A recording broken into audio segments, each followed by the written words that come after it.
Sejam muito bem-vindas e bem-vindos ao segundo episódio da série Mulheres na Ciência, aqui do canal Por Trás da Química. Nessa série eu conto a história de grandes mulheres que contribuíram para o avanço da ciência. Se você ainda não assistiu o primeiro episódio, eu te convido a assistir. É só clicar no card aqui no canto do vídeo.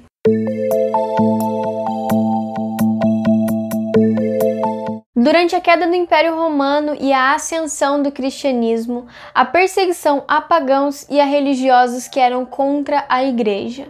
No ano de 415 d.C., numa manhã de quaresma, uma mulher considerada a primeira matemática registrada na história foi brutalmente assassinada após ser acusada de bruxaria. Mas qual é o seu pecado? Adivinha? Nenhum. Hipátia de Alexandria nasceu na África, no Egito, entre os anos de 355 a 370 d.C. Era filha de um matemático e astrônomo muito conhecido na região. É através dos conhecimentos de seu pai que ela aprendeu conceitos da matemática, astronomia e filosofia. Em sua adolescência, ela estudou em Atenas, na Academia Neoplatônica. Ao retornar para Alexandria, ela recebeu uma proposta de se tornar professora da Academia de Alexandria. E alguns anos depois, ela se tornou diretora dessa mesma academia. Hipátia lecionava nas ruas, para quem quisesse ouvir. Explicava publicamente os escritos de Platão e Aristóteles. Com todo seu conhecimento, ela desenvolveu o instrumento naval que era utilizado para medir a altura dos astros acima do horizonte. Hipátia também foi responsável por diversas contribuições no meio da álgebra e da filosofia, com diversos manuscritos. Hipátia reescreveu a obra As Cônicas, de Apolônio, utilizando uma linguagem mais acessível e simplificando os conceitos do autor. As Cônicas refere-se a uma coletânea de 8 livros sobre as propriedades geométricas. Foi autora de diversas obras que fizeram parte do acervo da Biblioteca de Alexandria, e além disso foi uma das últimas pessoas a ter um cargo dentro da biblioteca. Entretanto, a filósofa viveu na época de declínio do Império Romano e a ascensão do cristianismo. Nesse momento começaram os conflitos entre Orestes, o prefeito da cidade de Alexandria e ex-discípulo de Hipátia, e o bispo Cirilo de Alexandria. Cirilo determinou que qualquer homem que praticasse uma fé diferente da estabelecida entre os Santos Padres e o Espírito Santo, ou seja, o cristianismo, se tornaria ilegal. A partir desse momento começaram os incêndios à Biblioteca de Alexandria, a expulsão dos judeus da cidade de Alexandria e as perseguições a Hipátia. Hipátia era pagã. Vestia o manto destinado aos filósofos, pois rejeitava a vestimenta atribuída a mulheres naquela época, e além disso defendia o racionalismo científico. Logo se tornou um alvo fácil e de hostilidade para a igreja. No ano de 415, uma multidão arrancou as roupas de Hipátia, a arrastou até a igreja de Cesário e a espancou.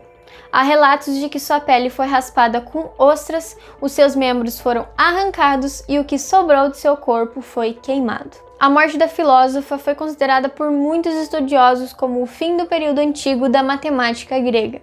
Após a morte de Hipátia, não houve registros de mulheres na matemática por cerca de 10 séculos. Por conta do incêndio à Biblioteca de Alexandria, as obras de Hipátia continuam em aberto até hoje. Não se sabe quantos textos ela produziu. Apenas 4 escritos constam nos registros. Hipátia foi imortalizada pelo pintor renascentista Rafael Sanzio. A obra se chama A Escola de Atenas e está no Museu do Vaticano. Hipátia teve a sorte de ter como apoio pessoas influentes naquela época, fazendo com que parte do seu trabalho pudesse ser resgatado. Mas quantas mulheres não tiveram essa sorte? Quantos estudos produzidos por grandiosas mulheres foram simplesmente ignorados pela igreja ou por homens? Que a história de Hipátia possa nos ajudar a acabar de vez com atos de repúdio, nos ensinar a aceitarmos diferentes opiniões e darmos valor à ciência. Em 1962, os cientistas James Watson, Francis Crick e Maurice Wilkins receberam o Prêmio Nobel de Medicina e Fisiologia ao publicarem o modelo da estrutura molecular do DNA. Uma das descobertas mais importantes para a medicina, constatando que o DNA é formado por 2 longas cadeias paralelas, a chamada dupla hélice. Mas se eu te disser que esse modelo só foi publicado graças a uma fotografia tirada por uma cientista e que essa fotografia foi roubada e utilizada sem o consentimento dela? O nome dessa cientista é Rosalind Franklin. Rosalind Franklin nasceu no dia 25 de julho de 1920 em Londres. Quando tinha 18 anos, ela ingressou na Universidade de Cambridge e estudou Física e Química. Rosalind se formou em 1941 e 4 anos depois ela conquistou o seu PhD pelo estudo da porosidade do carvão através da análise do grafite. Essa pesquisa rendeu muito sucesso e abriu portas para Rosalind estudar as estruturas do DNA e do RNA. Tanto é que no ano de 1951 ela recebeu uma proposta para trabalhar no laboratório de biofísica do cientista Maurice Wilkins. Em suas pesquisas, Rosalind utilizava os métodos de cristalografia e difração de raio-x para determinar a estrutura molecular do DNA. Na época, os cientistas sabiam que o DNA era o agente hereditário fundamental, mas não era conhecida a sua estrutura molecular. Através desses métodos, Franklin percebeu que o DNA possui duas formas: a forma seca, que ela chamou de A, e a forma hidratada, que ela chamou de B. Rosalind percebeu que a forma B apresentava uma estrutura helicoidal, ou seja, de hélice. Porém, ela decidiu focar os seus estudos na forma A por conta do método que ela estava seguindo junto com o seu grupo de pesquisa, que era o de cristalografia. E no processo de cristalografia são analisados objetos com padrões mais complexos. Dessa forma, ela não descartou a forma B, ela apenas focou seus estudos na forma A. O que Rosalind não esperava é que Wilkins tomaria posse da sua imagem e que ele compartilharia com seus colegas da Universidade de Cambridge. A fotografia chegou até os cientistas James Watson e Francis Crick, que perceberam o padrão helicoidal, assim como Rosalind, e tiveram a brilhante ideia de criar um modelo sobre a estrutura do DNA. Em 1953, publicaram esse modelo na revista Nature, sem nenhuma menção ao nome de Rosalind. A imagem ficou conhecida como Fotografia 51 e é um dos melhores registros da estrutura do DNA que nós temos até hoje. Rosalind nunca os confrontou, ela decidiu continuar fazendo as suas pesquisas. Ela continuou os estudos sobre cristalografia, só que em outro lugar. No mesmo ano que o modelo foi publicado, ela mudou-se para o laboratório de Birkbeck College. Lá ela concluiu essas pesquisas sobre a porosidade do carvão, analisou o RNA do vírus da TMV e publicou cerca de 17 artigos. Porém, em 1956, ela foi diagnosticada com câncer no ovário. E antes que pudesse concluir as suas pesquisas sobre vírus, 2 anos depois ela faleceu. Rosalind tinha apenas 37 anos quando foi vencida pelo câncer. Em 1960, ou seja, 2 anos após a sua morte, ela foi reconhecida pela comunidade científica como autora da Fotografia 51. Isso aconteceu após a análise das cartas trocadas entre Watson, Crick e Wilkins, que afirmaram que sem ela não teriam conseguido publicar o modelo da estrutura do DNA. Em 1962, eles receberam o Prêmio Nobel de Medicina e Fisiologia. Rosalind não pôde ser nomeada a esse prêmio porque ela não estava mais viva. Infelizmente, ela não pôde ver nenhum de seus trabalhos tendo o reconhecimento que ela merecia. Que o nome de Rosalind seja falado mais vezes. Afinal, sem a sua fotografia, não teria sido possível observar a estrutura helicoidal. Em 2019, o mundo ficou chocado com uma das maiores e mais importantes realizações da humanidade. Os jornais só falavam sobre isso.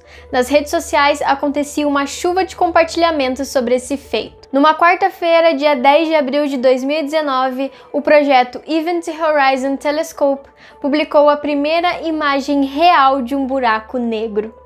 Dentre os diversos métodos criados para que essa foto pudesse ser tirada, está o algoritmo capaz de contabilizar o volume de dados obtidos pelos radiotelescópios espalhados ao redor do planeta e nos fornecer a imagem do buraco negro. A responsável por desenvolver esse algoritmo é Kate Bowman.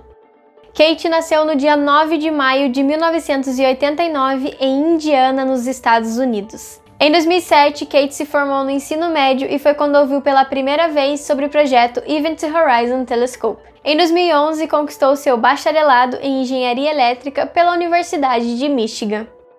Kate conquistou seu mestrado e doutorado no Instituto de Tecnologia de Massachusetts, o MIT, nas áreas de ciência da computação e engenharia elétrica. Bauman ingressou na Universidade de Harvard em 2016 na equipe de imagens da Event Horizon Telescope e iniciou o seu pós-doutorado. O objetivo da Event Horizon Telescope era desenvolver uma rede de radiotelescópios espalhados ao redor do planeta, utilizando a técnica de interferometria de longa linha de base, para conseguir a imagem do horizonte de eventos de um buraco negro supermassivo localizado no centro da galáxia M87. Uma tarefa que não parece ser tão fácil, afinal o buraco negro está muito longe de nós, cerca de 55 milhões de anos-luz da Terra. E como a própria Kate disse em uma palestra no TED Talks de 2016, seria como fotografar uma laranja na Lua. Porém, a melhor foto que nós temos da Lua, tirada daqui da Terra, possui 13 mil pixels. Isso quer dizer que cada pixel possui 1,5 milhão de laranjas. Seria necessário um telescópio do tamanho da Terra. E o que a Event Horizon Telescope fez foi distribuir 8 radiotelescópios em localizações estratégicas. Isso possibilitaria a resolução necessária para tirar a foto do horizonte de eventos. Só que todos esses dados demoraram cerca de 2 anos para serem processados. Então foi necessário um algoritmo que organizasse esses dados e transformasse em uma imagem. Cada radiotelescópio possui capacidades distintas e específicas. Eles absorvem as imagens em taxas diferentes. Quando 3 radiotelescópios medem em uma mesma região, acontecem ruídos de interferência. Sendo assim, Bauman aplicou a aprendizagem de máquinas para identificar padrões visuais que ocorrem nas imagens reais. De forma mais simples, o algoritmo exclui as imagens que não são semelhantes. Quanto mais imagens se obtém de um mesmo lugar, mais preciso o algoritmo é, porque ele exclui as imagens que não são semelhantes ao horizonte de eventos. Após essa exclusão de imagens, Kate refinou esse algoritmo para que ele nos entregasse a imagem do horizonte de eventos. Quando a foto foi publicada em 2019, Kate recebeu uma atenção maior. Com apenas 29 anos e sem um conhecimento aprofundado em astronomia, ela contribuiu com um algoritmo muito complexo que foi capaz de nos fornecer a imagem do buraco negro. Só que ela sofreu alguns ataques nas redes sociais. Pessoas afirmavam que ela estava recebendo créditos demais. Os próprios colegas de pesquisa de Kate entraram em sua defesa e Kate também se pronunciou. Kate afirmou: não foi só um algoritmo ou uma pessoa que criou a imagem do buraco negro. Exigiu o talento incrível de um time de cientistas de todo o planeta, além de anos de trabalho árduo para conseguir o feito aparentemente impossível. Pessoal, após anos de esforço, todo seu trabalho ainda foi motivo de dúvida. Grandes nomes da ciência que estudaram esse objeto misterioso que é o buraco negro, como Albert Einstein e Stephen Hawking, estariam cheios de emoção ao ver essa imagem. Isso é uma forma de analisar e confirmar a teoria da relatividade geral de Albert Einstein. É um pontapé para nós conhecermos esse vasto universo além da teoria. Até o próximo vídeo.